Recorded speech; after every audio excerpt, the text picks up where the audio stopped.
Greetings and welcome to this week's episode of UC Weekly News. I'm your host, David Danto, and I'm not here. Well, that's not really true. I am here now, but while you're watching me here, I'm at Infocom. We're walking the floor and doing all kinds of things. So this is a recording that we made a couple of days prior with two of my guests that I've had on before, but not for a while. Blair Pleasant and David Smith. Let me make sure my teeth are in right. Blair, tell everybody who you are and what you do. Sure. I'm an independent analyst. My company is Confusion. I'm also part of BC Strategies, and I focus on CX, so contact center, also unified communications, and these days, all things AI. All these things are all things AI, and David Smith is joining us as well. David, for you as well, tell everybody who you are and what you do. Hey everyone, David Smith here, based here in San Mateo, and I'm an independent analyst as well, former Gartner dude, covering like Blair all things CX and AI, digital workplace, and happy to be here. And I'm on screen with this wonderful font that I have, and I'm going to try and get rid of it, which I really actually like. This is the VizRT thing that I've been showing to people over the last few weeks. It takes me a minute to reload the app, so forgive me. There we go. Let's get rid of the name tag so you don't have to look at it anymore. And of course, I'm with Talking Points. And this is an interesting conversation that I've been meaning to have for a while, and I'm glad you two could join me to have it because it goes back to the idea of, are we reading the room? Are we paying attention to what's going on? We are analysts following the unified communication space, and just like anything else with technology, we're following the what's going on with AI. As we're recording this, there's news that OpenAI has filed for its IPO. Or has filed the paperwork needed to eventually file for its IPO. Let me get that accurate. And they're not the only ones. There's a lot of money. I'm one of the skeptics, and I've been a skeptic for a long time, talking about how I believe there's too much funny money involved in the process, where they're not really investing dollars, they're investing stock of other companies, and there's these dominoes. And I'm afraid with funny money.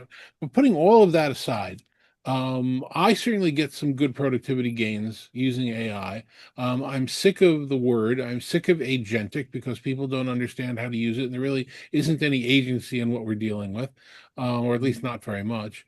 But it's the hottest thing in the world, and you've got companies out there right now that are rushing to AI faster than they should be for fear of not being left behind. And I think that that's a fair statement in many cases. The changes, the speed of change is phenomenal. It's beyond anything we've seen before in technology, certainly in my lifetime. Not the significance, but the speed. So there's this whole group of people, CEOs, CIOs, technologists, analysts, our fellow analysts. We're all in chat groups. We talk about this all the time. Oh, look at how great AI is and all the rest of this. We have my guests last week were Kevin Keeler and David Maldo. They're our AI chefs. They're going to be doing an AI lab for us in Denver in early September. So there's this yay, amazing, it's going. And then you saw the commencement exercises that happened at a number of the universities recently, whereas the speaker starts to talk about AI as the future, they get booed off the stage, no matter who they were and what's going on. There is an up and coming group of people entering the workforce that believe that there's no opportunity for them anymore. They can't afford housing, they can't afford rents. The opportunities that were there for prior generations just aren't there. And they're blaming AI. They're blaming AI for the loss of work. They're blaming it for a change that they see isn't necessary, the loss of creativity. One of the old expressions, the jokes out there was, I really want AI to do the dishes and the laundry and let me write the poetry. I don't want AI to write the poetry, so I have to do the dishes and the laundry. Yeah. It's so we're again in this world now polarized in a different way, not in politics, in this AI, where half the people think it's the greatest thing since sliced bread, and half the people think it's the worst thing that's ever happened to society, and it'll drop a bomb on it. And then you've got Yeah. people out there, technologists that take both sides of the argument sometimes. So Blair, let me come to you first. I'm not missing this, am I? We do have this polarization that for some reason each side is not really reading what the other side is doing, are they? Yeah, even within the analyst community, like you said, some people are really gun ho, and some people are more, let's say, skeptical. And I'm of both minds. I think AI is going to do amazing things. Hopefully it'll cure cancer. It'll find a cure for cancer. It can do some great things, but it's also really scary. I think about the societal impact, and frankly, it scares the hell out of me. Um, and the whole idea about jobs, is it going to take away jobs or is it going to create jobs? I think the answer is yes, both. So for people who are recent graduates or current college students, it's scary. Which way do they go? They're told you can't use AI for writing your papers, but you have to use AI for doing something else. And then the professors and the teachers are using AI to grade the papers. So they're saying on one hand, you can't use it, but you have to, and then I'm using it. Mhm. So there's just so much confusion out there, and it's really scary. And I do think about the job losses, and I know a lot of people say, oh no, there's going to be more jobs created. Yeah, if you're a prompt engineer or if you're a quality engineer or something, but if you're a bookkeeper, what job is going to be created for you? Or if you're a paralegal, it's going to be hard. So I do worry about the societal impact, the job impact. But on the other hand, as I said, it's going to do great things. Hopefully in the medical world, it's going to do just phenomenal things. Yeah. So yeah, David, let me it's get your gut reaction to this before we get into some of the specifics. But Oh, yeah. what's your Yeah. take on this polarization? Yeah, and this conversation is probably the visceral part of it, right? And my reaction is similar to Blair's. Yeah, I think we're kind of being forced into a binary. So to Blair's point, there's good and there's bad, right? And then there's some in between. The whole thing with, I guess, with job replacement, that's and looking at it, especially looking at these tech vendors, doing these layoffs. So if I think with Meta, just with 8,000 and probably another round coming in, they're all laying off and they're all blaming automation, which kind of gets the sentiment from people, college, grads or kids in school, because most of these jobs that they're replacing or laying off are entry level jobs. Those are the ones that the college kids are going to be getting into. They're laying those off, right? The mid management level jobs. And so there is the sentiment that, yeah, if you're telling me it's because of AI, then of course I'm going to hate AI. Of course I'm going to hate what's happening, right? And so there is that fear of it. But I think a lot of what is happening with these companies, they're not being truthful.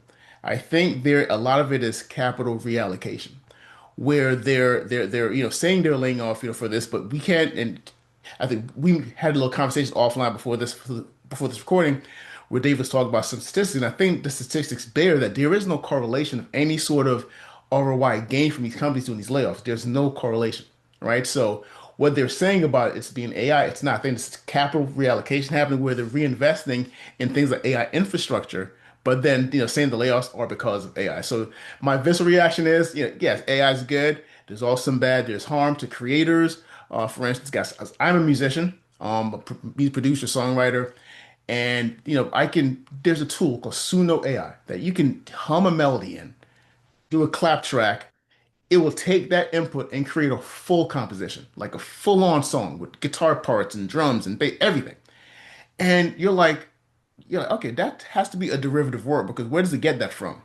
So there's some musicians that had this output, these songs that are taking bits and pieces of, so it becomes this derivative work, and so there's harm to these musicians from their IP, being consumed, subsumed into this AI. And then the other part to that is, okay, what about the producer like me? I may put that melody in, that clap track in, and then I get an idea from that AI that then prompts me to write a whole new song, right? So the harm to the individuals who are making music that now get subsumed to this, but then some benefit to the creative that can actually take that input and do something fresh and new with it. So there's all these different sides. So I think we're being forced too much into a binary, but we need to sort of look at the whole of what's happening. I said a lot. Sorry. No, no, this is a conversation that I don't think the world is having, and that's one of the reasons why I wanted to start it today. And again, it's just a start, but Yeah. I don't necessarily want, I agree with you. I don't think it's binary. I don't think it's good or bad. What I think we should all be able to agree on and don't, I mean, I'm a three of us, but just society, Mhm. is the speed. We've never Yeah. had change at the speed before, and there have not been effective guardrails.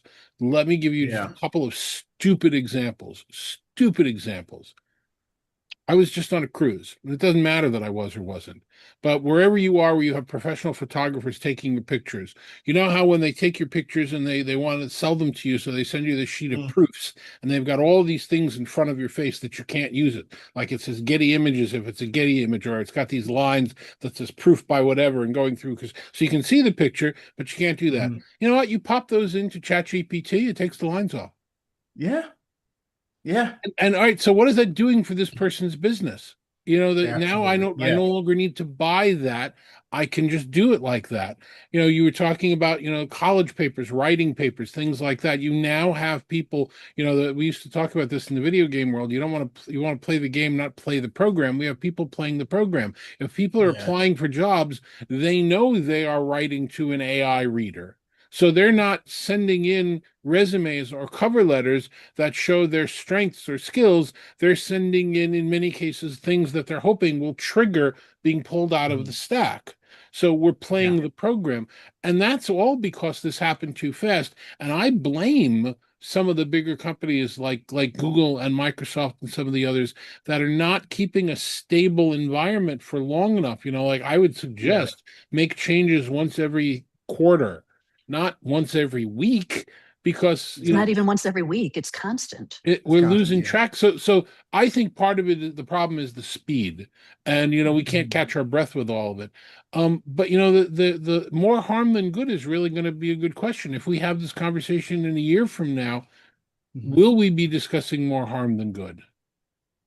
Yeah, I mean, I think that's probably some of the negative sentiment as well too, because I made the music analogy. Hmm. The other one, and you just rightly brought up, was the photography. So, say digital art.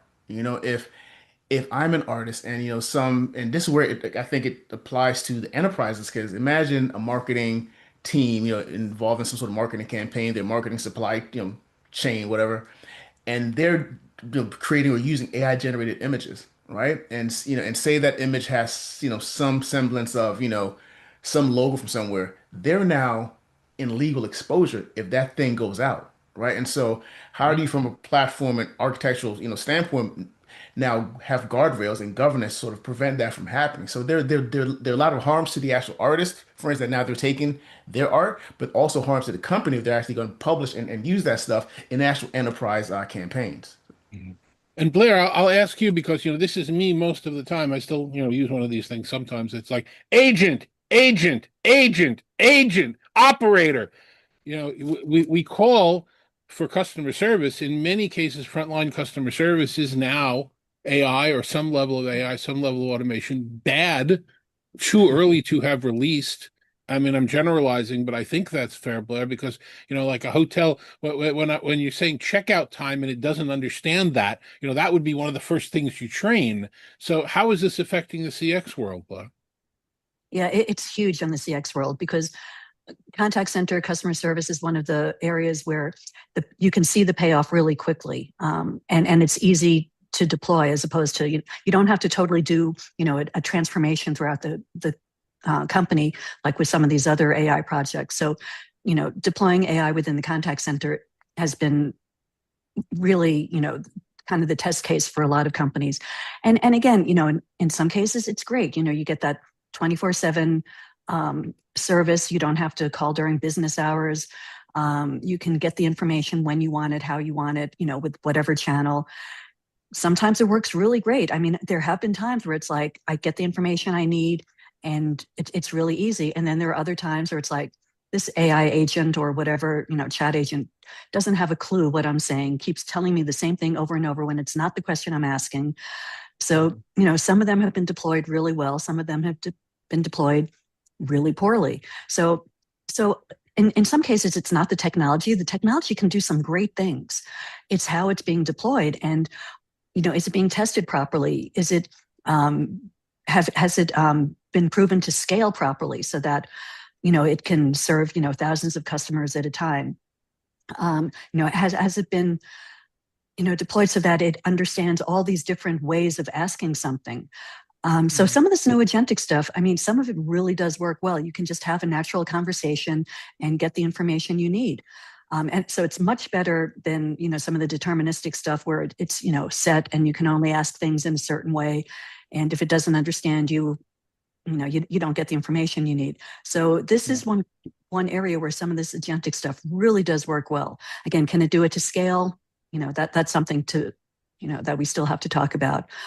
And ideally, you should be able to reach an agent when you want. So ideally, the AI does the triage. It can do, some of the basic self-service, some of the where's my package, when's it going to be delivered, some of that stuff. And then when you get to the more complex issues, that's when you can talk to an agent. And ideally, the information or the interaction and conversation that you had with the AI bot or whatever we're calling it, the AI agent, that interaction will be sent to the human agent so that they can see what's been going on and you don't have to start all over. And pretty much that's what all the vendors are saying they can do. And for the most part, they can. So it can be really good, again, if it's deployed properly and if it's tested properly and if it can scale and if it has the guardrails and it doesn't hallucinate. So all these things are things that will take time and has to be tested. You can't just throw it out there and say, oh, look, I created an agent in 5 minutes, so I'm just going to put this agent out there. It doesn't work that way, especially when it's customer facing. Yeah, but of course, all the vendors are talking about how you can use our system to create an agent in 5 minutes. Exactly. That's Yeah. my Yeah. point.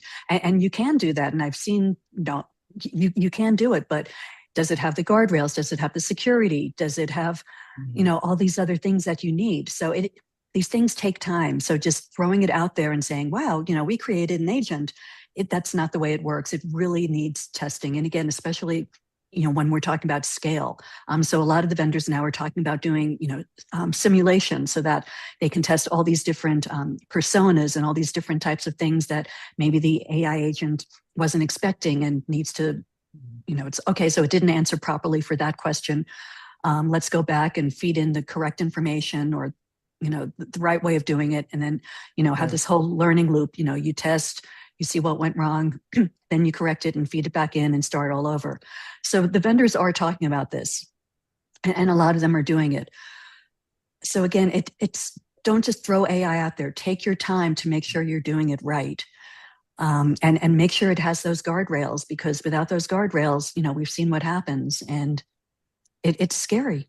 How It, transparent should this be for the customer? Because, yeah. I swear I had a conversation the other day with one of my banks where I was talking to somebody who had absolutely no accent. Their English was better than mine, and I pride myself on that. But as we were having the conversation, I realized that there was a delay between when I was asking the question and the answer was coming back, and I realized that the agent must be speaking in his or her natural language, and it's being translated in real time to my language, or near real time. And I Yeah. didn't know that there was any intermediary involved in that. And should I have known? Would that have, is that one of the reasons why I don't trust?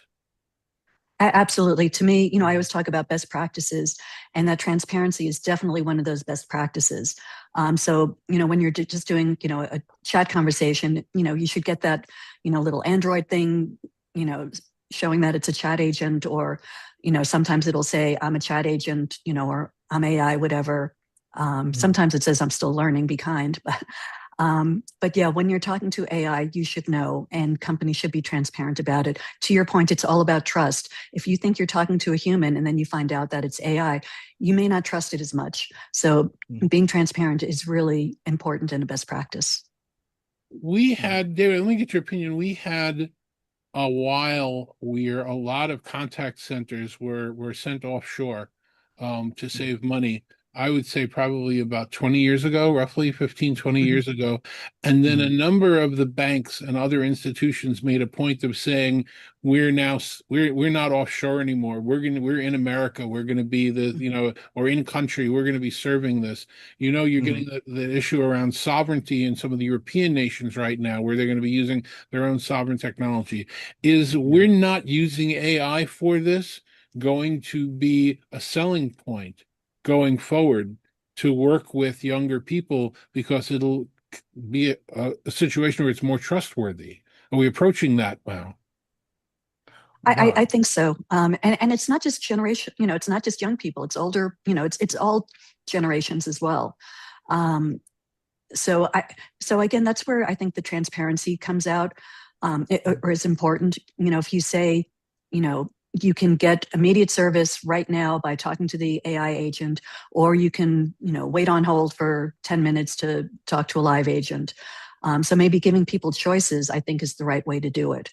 Because there are times where, it's much quicker and much easier to use the AI, and people are going to want that. But then there are other times where it's like, it might be a complex issue, it might be personal, it might be,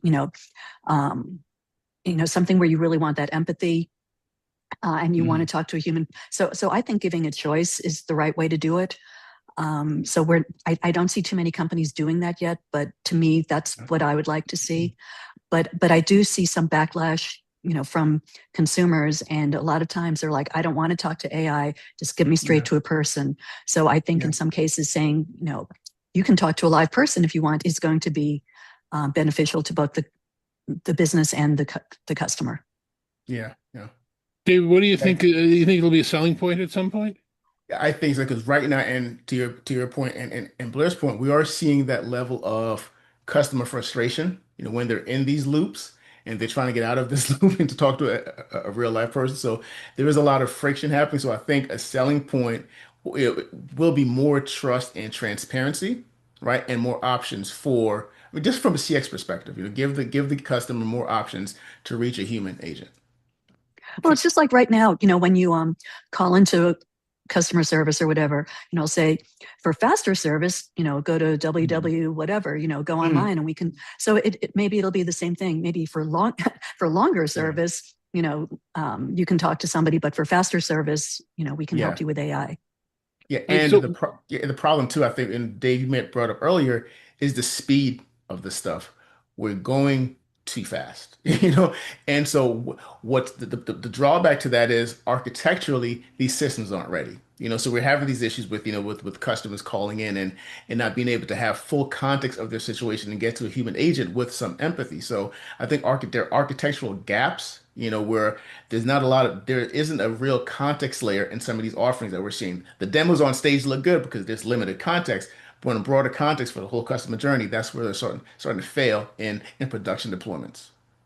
all right, so in the last few minutes that we have here, what do we do? How do we, obviously from a advice to companies that are deploying AI, slow the heck down, make sure you have guardrails in place. That seems to be everybody's conclusion, at least all of the three of us. But Yeah. from a societal standpoint, how do we bridge this gap? How do we let CIOs and CEOs know this is not something people are very accepting of, or at least not a lot of people are accepting of it. And how do we get people who have got a negative perception to start having a positive? What do we do? What do you think, David? I mean, to your point, it's what we call it AI fatigue is what's happening, and so it's not about, what your AI, can do. It's like, how does the AI begin to main context, and actually amplify the human input? And so I think, moving forward is we're really investing in human amplification.